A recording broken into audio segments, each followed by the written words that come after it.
Good morning, everybody. This is Clem Hazard Zero, aka Escalon Master on YouTube, and we're going to be doing a little ammo saver for Dead Space 2.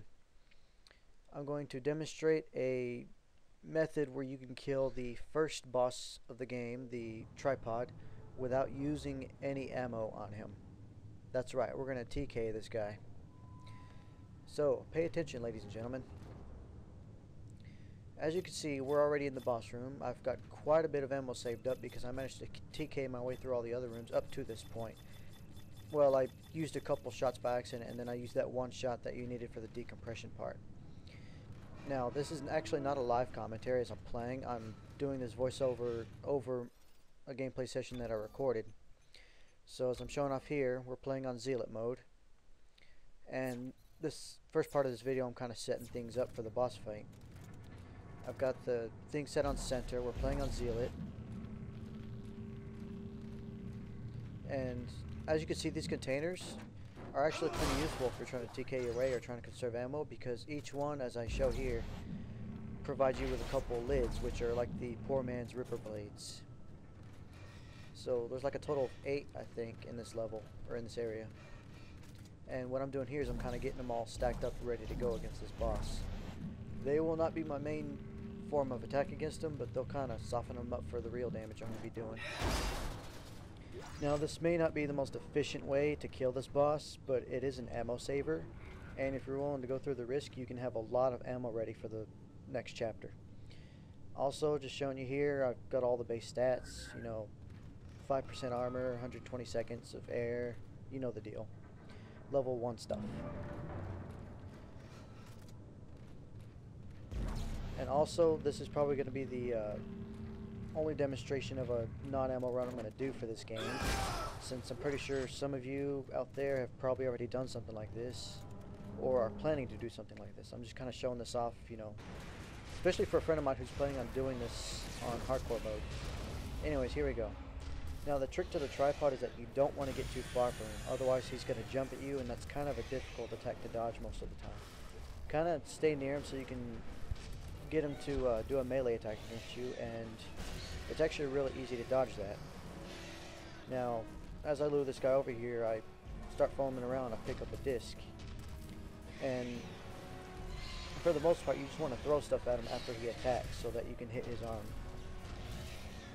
Also, admittedly, he seems a lot easier with both of his arms on, as opposed to fighting with only one arm, just because he seems a little bit faster.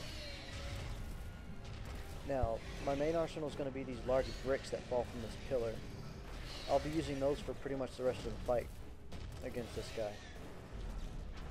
They're a little tough to use just because they're heavy and you can't shoot them very far, but if you get up close to them and hit them, they can kind of stumble him a bit, and then you can get back just in time to avoid a melee attack from him. Now, I will get, I think, hit one or twice. Can't even talk this morning.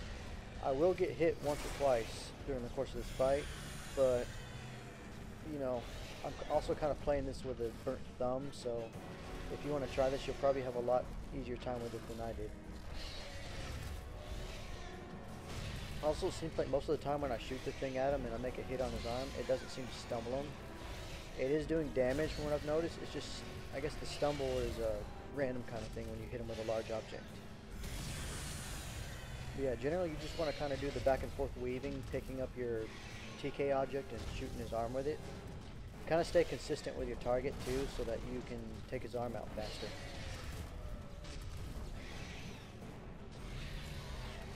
And yeah, if you try and do this the other way, using ammo, you could potentially use up quite a few shots to take him down, and that ammo could be more useful against the stuff in Chapter 2 and so forth. So, it's a risky thing to do it this way, but in the same note, you could be saving yourself a lot of trouble for the other chapters, especially if you're doing this on hardcore mode where ammo is pretty precious. And you don't want to waste it whenever you can potentially kill an enemy without using it. As you can see here, he's a little faster when he doesn't have both of his arms, but on the same note, he doesn't do his jumping thing anymore. At least from what I've noticed. Now the trick here is you want to keep moving around him. Keep moving left or right, never back or forth. As long as you're moving left or right, or pretty much strafing him, he can't hit you with his main attack, where he just lunges at you and tries to stab you with that tongue thing. And as you can see here, I'm still going with the pick up the giant block thing, shooting his other arm with it.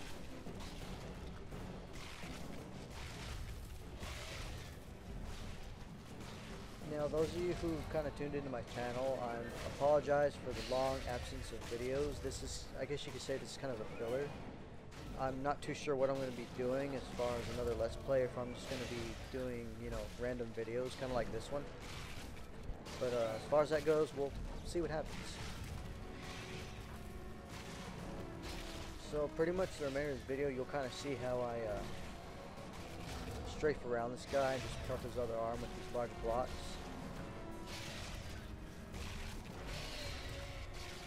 Also, sometimes if a block is too far away and you try and drag it, it tends to take its time to get to you. Sometimes you'll want to kind of move your cursor up so that the block can get over anything blocking it. Also, sometimes when you're trying to pull something towards you and it, like, his arm or his weak point is blocking it, sometimes I've noticed it counts as a hit. I'm not totally sure about this, but don't count on it whenever you're doing this trick.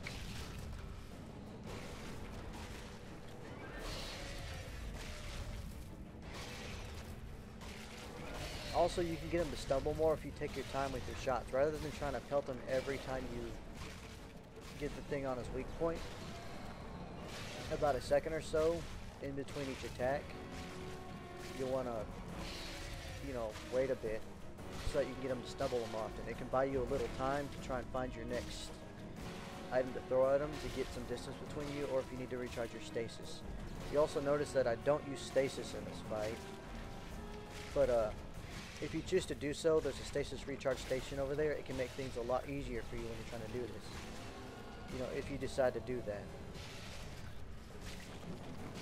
Now me, I end up doing this without using stasis though, because I don't really see any need to do so, as I've pretty much got this guy's pattern down.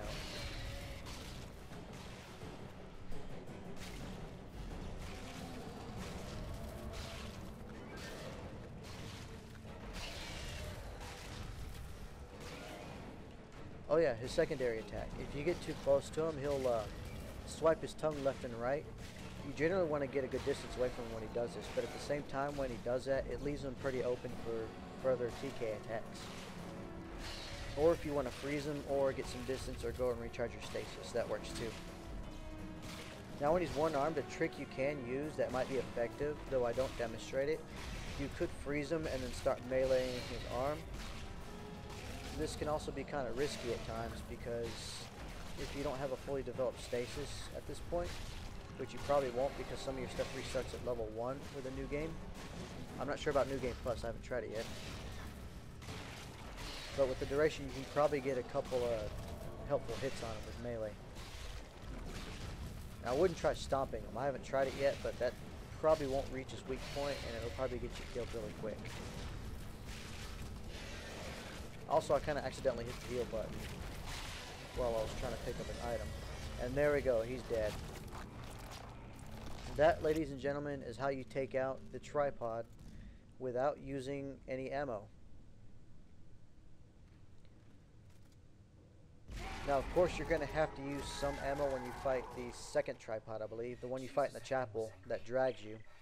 As for the ones that you fight in the tripod nest, it's actually a lot easier because you have respawning explosive capsules, so if you choose to do so, use this trick to avoid his attacks, but instead of using these large blocks, you have the option of using the explosive canisters to take him out faster.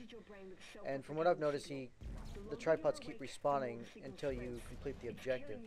So it's a pretty good way to stock up on ammo and stuff. So this has been a little tip video for Dead Space 2. Those of you who are playing this for the first time, or those of you who are trying to get your way through hardcore, hopefully this will help you save a little ammo and get you through. This has been Escalon, signing off.